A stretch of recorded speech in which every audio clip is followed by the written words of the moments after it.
नमस्कार दोस्तों, आप सभी का स्वागत है एक और एपिसोड में हिंदी घराना के। और हम काफ़ी रेगुलर हो गए हैं, मुझे ऐसा लग रहा है कुछ हफ्तों से हैं। और इस एपिसोड में बहुत समय बाद बहुत अवेटेड मैं लेके आया हूँ कविता पे चर्चा। और ये कविता आज स्पेशल है क्योंकि और आपको पता चल गया होगा कि डोनाल्ड जे ट्रंप विजय हुए हैं दूसरी बार। पिछली बार हार गए थे जो बाइडेन से, इस बार जीत गए हैं और काफ़ी अच्छे मार्जिन से जीते हैं। अब वो अमेरिका की पॉलिटिक्स है, हम क्या ही बोल सकते हैं। पर जब अमेरिका के इस इलेक्शन, इस डेमोक्रेसी नाम के खेल में जब हम टीवी पे चलता देख रहे थे और हमारे हिंदुस्तानी न्यूज़ चैनल्स को अपना आपा खोते हुए देख रहे थे, तो मुझे एक सज्जन द्वारा एक नज़्म के बारे में पता चला। तो आज मैं ये नज़्म आप सभी को सुनाना चाहता हूँ क्योंकि ये बड़ी एप्ट है अभी की सिचुएशन के हिसाब से। तो नज़्म का नाम है काली दीवार। काली माने सियाह, काली ब्लैक, और दीवार मतलब दीवार, वॉल। हम सबको ही पसंद है, श्रीमान अहमद फराज। तो ये नज़्म का बैकग्राउंड कुछ इस प्रकार है कि अहमद फराज साहब वॉशिंगटन शहर में घूमने गए थे। तो जब वो अमेरिका में घूम रहे थे और वॉशिंगटन व्हाइट हाउस के चारों ओर घूम रहे थे, तब उन्होंने ये नज़्म लिखी थी। एक्चुअली नज़्म तो लिखी ही जाती है, तो ये नज़्म उन्होंने वहाँ पे लिखी थी। तो आज हम इस नज़्म को हम पढ़ते हैं। पहले से ये बात समझ के चलना है कि अहमद फराज साहब बहुत पॉलिटिकल है, तो आपको एक्सपेक्ट करना है पॉलिटिक्स इसमें कि अच्छे से पॉलिटिकल आइडियाज़ के ऊपर बात हो रही हो। ऑन अ साइड नोट, आपको शायद ये बैकग्राउंड थोड़ा डिफरेंट है, अब बताइएगा आप सभी को कैसा लगा। तो शुरू करते हैं बिना किसी देरी के। मैं कविता पहले मैं पहले नज़्म एक बार पूरी पढ़ देता हूँ और फिर धीरे-धीरे उसका ब्रेक डाउन करते हैं ताकि फ्लो में भी आप सुन लें एंड देन आप उसको समझ भी पाएँ। तो शुरू करते हैं। कल वॉशिंगटन शहर की हमने सैर बहुत की यार, गूंज रही थी सब दुनिया में जिसकी जय जयकार। मुल्कों हम घूमे थे बंजारों की मिस्ल, लेकिन इसकी सज धज सचमुच दिलदारों की मिस्ल। रोशनियों के रंग बहे यूं रास्ता नजर न आए, मन की आंखों वाला भी यहाँ अंधा हो जाए। ऊंचे बाम चरागा रस्ते रूप भरे बाजार, जागती आंखों से देखा है ख्वाबों का संसार। एक सफेद इमारत जिसकी नगर नगर में धूम, अंदर दुनिया भर की कालक बाहर से मासूम।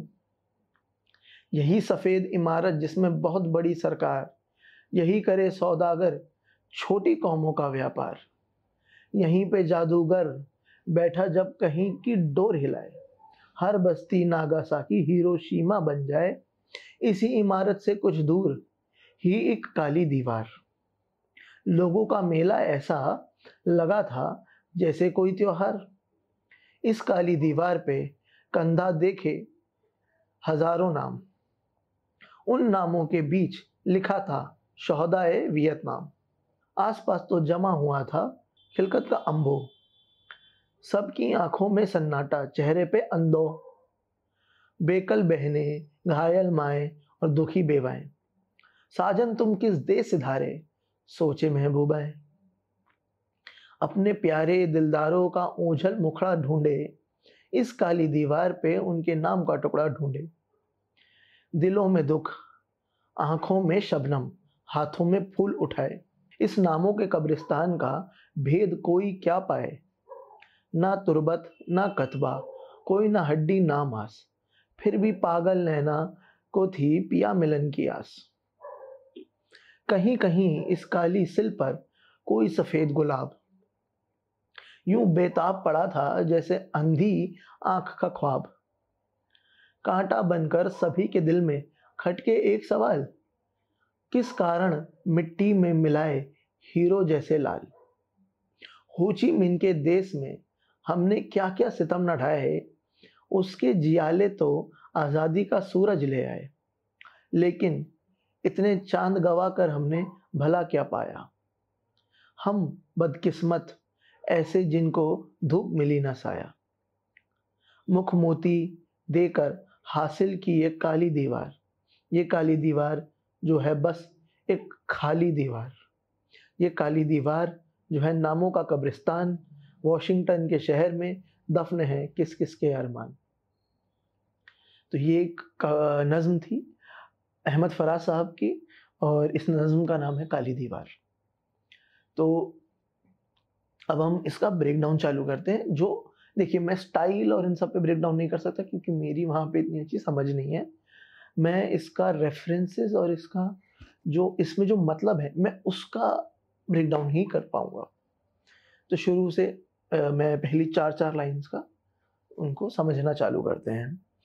तो पहली लाइनों में समझा रहे हैं कि कैसे अहमद फराज साहब वाशिंगटन शहर घूमने गए थे, और उन्होंने वहाँ पे वाशिंगटन शहर घूमने गए थे, और वाशिंगटन शहर की कितनी जय जयकार है, कितना हर जगह राज है, क्योंकि जो वो जो है अमेरिकी साम्राज्य है, इसे जो अमेरिकी साम्राज्य है उसका उसका रीच बहुत ज़्यादा है ना, हर जगह है अमेरिका, हर जगह आपको उसके बारे में पता है, हर जगह हम अमेरिकन ड्रीम के बारे में बात करते हैं कि अमेरिका में ये है और अमेरिका में वो है। तो ये शुरू में उसको ही क्रिटिक कर रहे हैं कि मैंने तो बड़ी तारीफ सुनी है अमेरिका की, तो अब मैं अमेरिका आया हूँ, वाशिंगटन में घूम रहा हूँ और यहाँ इनकी तो हर जगह ही बात करते हैं। फिर ये बोल रहे हैं कि हम हर जगह घूमे पर ये तो शहर ही कमाल का है, और यहाँ पे तो इतनी चकाचौंध है, इतनी चमक है, इतना रोशनी है कि जो मन की आँखों से चीज़ों को देखते हैं वो भी अंधा हो जाए। तो अब इसमें या तो एक, अगर आप इसे सरफेस पे पढ़ेंगे तो एक बड़ा सिंपल है कि ये एक जोक की तरह आप ले सकते हैं ना, कि लोग कहते हैं ना हम मन की आँखों से चीज़ों को देखते हैं, और ये उनको एक जोक की तरह कि वो भी अंधे हो जाएँगे, इतना चकाचौंध है। पर आप अगर इसे थोड़ा-सा और गहराई में समझने की कोशिश करेंगे तो इसमें एक ये भी मतलब निकलता है कि ये कहना चाहते हैं कि ये जो कैपिटलिज़्म है, ये पूंजीवाद है वहाँ का, मटीरियल जो है ना, जो जो टि टिंक वो जो ट्विंक है उनका, मटीरियल का जो चमक है, वो आँखों में इतनी गड़ जाती है, वो हृदय में आके गड़ जाती है आपके, कि आपको जो कितना भी मन का साफ हो, मन का अच्छा हो, वो यहाँ पे आके करप्ट हो ही जाएँगे। आप भी मटीरियलिस्टिक हो ही जाओगे अमेरिका आके, कोई चांस ही नहीं है आपका भी बचने का इससे। अमेरिका को शायद लैंड ऑफ ड्रीम्स या फिर लैंड ऑफ अपॉर्च्युनिटीज़ कहते हैं, तो ये उसके लिए भी कह रहे हैं कि मैंने जागती आँखों से पहली बार सपनों का देश देखा, बिकॉज़ है भी, देखा जाए तो वहाँ पे बहुत अपॉर्च्युनिटीज़ हैं, और जिस भी प्रकार से हैं, और सबका सपना है ना अमेरिकन ड्रीम, तो ये वही कह रहे हैं कि मैंने पहली बार अमेरिकन ड्रीम देखा वहाँ पे, कि क्या है इनका। तो आगे कहते हैं कि एक सफ़ेद इमारत जिसकी नगर-नगर में धूम, अंदर दुनिया भर की कालक, बाहर से मासूम। वही के उस शहर, वाशिंगटन शहर के बीच में एक बिल्डिंग है जो व्हाइट हाउस है।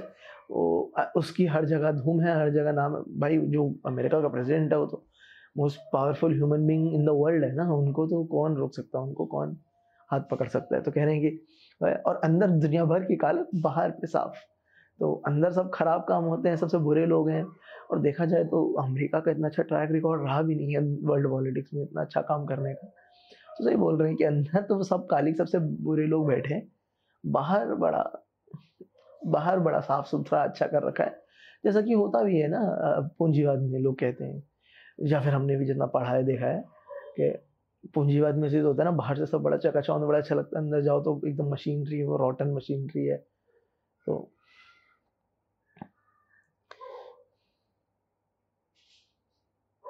यहाँ करे सौदागर छोटी कौमों का व्यापार, यहीं पे जादूगर बैठा जब कहीं की डोर हिलाए, हर बस्ती नागासाकी हिरोशिमा बन जाए। तो वही कह रहे हैं कि यहाँ पे लोग बैठ के, यहाँ पे जो सौदागर बैठे हैं वो लोगों की जानों का सौदा कर रहे हैं, और जो कि हो भी रहा है, चाहे वो वॉर ऑन टेरर ले लीजिए, या फिर वो वियतनाम वॉर ले लीजिए आप, कोरियन वॉर ले लीजिए आप। वहाँ पे बैठ के यही हो रहा है कि आज हम यहाँ पे जंग छेड़ देते हैं, आज इस देश को हम डेमोक्रेसी डिलीवर करना चाहते हैं, और मिस्टर प्रेसिडेंट हमें आज वियतनाम को डेमोक्रेसी की बहुत ज़रूरत है, बहुत अर्जेंट में नीड है। अभी ईरान को शायद बहुत ज़्यादा अर्जेंट में नीड है डेमोक्रेसी की। अभी सऊदी को बहुत ज़रूरत है अमेरिका के हिसाब से डेमोक्रेसी की, पर वहीं अमेरिका खुद डेमोक्रेसी की नीड नहीं है, वो बहुत डेमोक्रेटिक है। तो वहीं पे उसका क्रिटिक है। और यहाँ पे जो जादूगर बैठे हैं वो एक दो डोर हिलाते हैं, मतलब वो उनके लिए कुछ भी नहीं, मिनिस्क्यूल है, वो छोटा-सा कुछ कर रहे हैं, और वहाँ पे एक शहर पूरा नागासाकी हिरोशिमा बन गया, लाखों लोगों की जान चली गई है। आने वाली पीढ़ियाँ बर्बाद हो गई, इनका कुछ गया ही नहीं, इन्होंने तो बस कुछ डोर हिलाई। तो उनके लिए बाकी लोगों की जानें जो दूसरे देशों में या फिर जो आम दूसरे देशों में आम जनता है, लोग हैं, उनकी लाइफ की इतनी ही वैल्यू है कि वो एक उनके लिए नॉन एग्जिस्टेंट है, कि वो मर जाएं तो भी उन्हें फर्क नहीं पड़ रहा है। इसी इमारत से कुछ दूर ही एक काली दीवार, लोगों का मेला ऐसा लगा था जैसे कोई त्योहार। इस काली दीवार पे कंधा दे के हजारों नाम, उन नामों के बीच लिखा था सौदाए वियतनाम। अगर आपने अमेरिकन फिल्म्स देखी हैं बहुत सारी जो वियतनाम वॉर के ऊपर हैं, या उसके बाद जो उनके soldiers post traumatic stress disorder से डील करते हैं, उनके ऊपर उन्हें बड़ा मजा आता है अमेरिकन को फिल्म बनाने में। हमने कौम बर्बाद कर दी, देश बर्बाद कर दिया, पर यार हमारे सोल्जर को तो पीटीएसडी हो गया ना, उनको बड़ा मजा आता है ऐसी फिल्में बनाने के लिए। भाई बिल्कुल जरूरी भी है।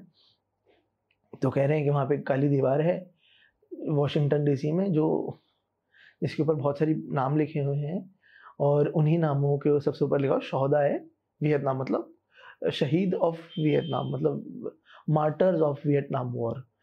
तो हम उस दीवार के बारे में एक्सप्लेन करेंगे कि कैसे क्या है। आगे ये नज़्म में बताते हैं कि कैसे वो जो नाम लिखे हुए हैं बहुत सारे, उनके प्रिय आए हैं, उनकी माएँ आई हैं, जिनके बच्चे चले गए, वो औरतें आई हैं जिनके पति चले गए, और वो लड़कियां आई, बच्चे आए हैं जिनके पिताजी चले गए इस युद्ध में, किसी और युद्ध में इनके घर वाले मर गए, और वो अब आके वो नाम पे अपने फूल चढ़ा रहे हैं, जिस फूल का कोई मतलब ही नहीं है। और एक कब्रिस्तान है, पर इस कब्रिस्तान में ना हड्डी है, ना मांस है इंसान का, ना फिर यहाँ पे कोई तख्तियाँ लगी हुई हैं, ना यहाँ पे कब्रें हैं, बस एक कब्रिस्तान बना दिया गया है। और कैसे इंसानों की जान की कोई वैल्यू ही नहीं है किसी के लिए, और यहाँ से लोगों ने अपने बच्चे भेजे वहां पे जाके किसी और के बच्चों का कत्ल करने के लिए, जो कि बिल्कुल ही ईवल है। पर लोग ऐसा करते हैं, लोगों ने ऐसा करा, क्या करें, करना पड़ता है। अमेरिका गवर्नमेंट जबरदस्ती इनके बच्चों को ले जाती थी। आपको पता हो, अगर आपने फिल्म्स वगैरह देखी हैं अमेरिकन, मेरी बहुत ज़्यादा अमेरिका की नॉलेज फिल्म से ही आई है। मैंने बचपन से अमेरिकन फिल्म देखना चालू करा था, और अभी तक तो मेरा मोस्ट ऑफ द इंफॉर्मेशन मेरे अमेरिका के बारे में फिल्म से आया है, हिस्ट्री वगैरह के बारे में। तो मैंने कुछ फिल्म्स में देखा था कि वहाँ पे वो आपको ज़बरदस्ती वॉर में ड्राफ्ट कर देते थे, वियतनाम वॉर के टाइम पे, क्योंकि उन्हें सोल्जर्स चाहिए थे और लोग नहीं आ रहे थे आर्मी में। तो वो आपको, अगर आप हेल्दी हैं, मेल हैं, और आपकी शायद जवान है, शायद 18 19 20 ऐसी उम्र के हैं, तो आपको उठा के आर्मी में डाल देते थे, आपको कंपलसरी सर्विस करना पड़ता था। तो बहुत सारे बच्चे मेडिकल सर्टिफिकेट्स बनवाते थे झूठे, या फिर मेंटल हेल्थ का झूठा सर्टिफिकेट्स बनवाते थे बचने के लिए, क्योंकि आपका कॉलेज वॉलेज है भाड़ में, अभी आप जाओ वियतनाम में हमारे लिए जंग लड़ो, मरो। और बच्चे पैर गंवा देते थे, लिम्स गंवा देते थे बहुत, और फिर वापस जब वो आए तो उनको कुछ मिला भी नहीं, कोई केयर नहीं मिला, पीटीएसडी मिला उन्हें, ट्रॉमा मिला, वो बाद में आगे बहुतों ने सुसाइड करी और बहुतों के जीवन खराब हो गए, गवर्नमेंट का कुछ गया नहीं। मतलब ये तो अनबिलीवेबल है, और ये सिर्फ अमेरिका में हो सकता है और कहीं नहीं। ये मैडनेस सिर्फ अमेरिका में ही पॉसिबल है मेरे हिसाब से। और फिर यहाँ पे लिखा है कि होचिमिन अगर आपको पता है तो होचिमिन रेवोल्यूशनरी थे वियतनाम के, और इन्हीं के नाम पे वियतनाम की कैपिटल सिटी का नाम है, जिसका नाम है होचिमिन सिटी। तो वो इनके नाम पे है। इन्होंने ही वियतनाम लिबरेशन वॉर में शायद उनके मेन लीडर थे, और सबसे पहला उनका प्रेसिडेंट या प्राइम मिनिस्टर जो भी थे, वॉर खत्म होने के बाद बने थे, तो यही थे। तो वहाँ के बड़े तो ये वही कह रहे हैं कि उनके शहर में हमने जाके उनके बच्चों को मारने की कोशिश करी, पर क्या हुआ, हमारे बच्चे मरे किसी और जंग में, और अब कोई इनके मरने का फायदा ही नहीं है। अब जो आखिरी 4 लाइनें मैं दोबारा पढ़ रहा हूँ, क्योंकि ये बड़ी कमाल का एक अंत है, और फिर इसके बाद हम आज की कन्वर्सेशन को खत्म करते हैं। ये काली दीवार जो है बस एक खाली दीवार, ये काली दीवार जो है नामों का कब्रिस्तान, वॉशिंगटन के शहर में दफन है किस किस के अरमान। तो अगर आप देखेंगे तो 3 लाइनों में इन्होंने पूरी नज्म को समेट दिया है, और बड़े अच्छे से समझा दिया है कि ये काली दीवार है, ये है बस एक खाली दीवार, इस दीवार का कोई सिग्निफिकेंस नहीं है, कोई मतलब नहीं है। गवर्नमेंट ने बना दी वो दीवार, पर उस दीवार का कोई मतलब नहीं है। लोगों ने जान गंवा दी, घर बर्बाद हो चुके हैं, उस दीवार का कोई मतलब ही नहीं है। तो ये खाली दीवार है, बेकार है, इसका कोई मतलब नहीं है। ये काली दीवार जो है नामों का कब्रिस्तान, और ये सिर्फ नामों का कब्रिस्तान है। इसको आप वैसे भी देख सकते हैं कि नाम का कब्रिस्तान है, नामों का कब्रिस्तान है, बस बोलने के लिए कब्रिस्तान है, कोई कब्रिस्तान नहीं है। कब्रिस्तान वहाँ होती है जहाँ लाशें होती हैं लोगों की। ये कुछ भी नहीं है, ये दिखावा है, ये बकवास है, ये झूठ है। और आखिरी में कह रहे हैं वॉशिंगटन के शहर में दफन है किन किन के अरमान। तो इस लाइन में उन्होंने जो स्टार्टिंग में जो इनका पर्सपेक्टिव था वॉशिंगटन के बारे में, जो बड़ा पॉजिटिव था, जो ऐसा तो कुछ था कि सपनों की दुनिया और रोशनियों का शहर, उससे बिल्कुल कॉन्ट्रास्टिंग है। ये बोल रहे हैं कि ये वॉशिंगटन शहर, जब पहले वो कह रहे थे कि ये तो बड़ा रोशनी और अपॉर्चुनिटीज और सपनों का देश है, वहीं पे आके जब ये कह रहे हैं कि ये वॉशिंगटन शहर जो है इनमें दफन है किन किन के अरमान, इनमें लाशें दफन नहीं है, पर यहाँ पे अरमान, सपने दफन है, पोटेंशियल दफन है। वो जो कहते हैं कि इसमें यहाँ पे 2 लोगों के अरमान, सपने दफन हो गए। वो जो मर गए उनके सपने, क्योंकि उन्हें क्या पता कुछ और करना था। किसी को भी बड़ा होकर मरना नहीं होता है ना। तो उनके सपने दफन है, उनके बच्चों के, उनकी बीवियों के, उनके माँ बाप के, उनके दोस्तों के, सबके सपने आप दफन है। तो ये वॉशिंगटन सपनों का शहर तो नहीं है, ये मरे हुए सपनों का जरूर शहर है।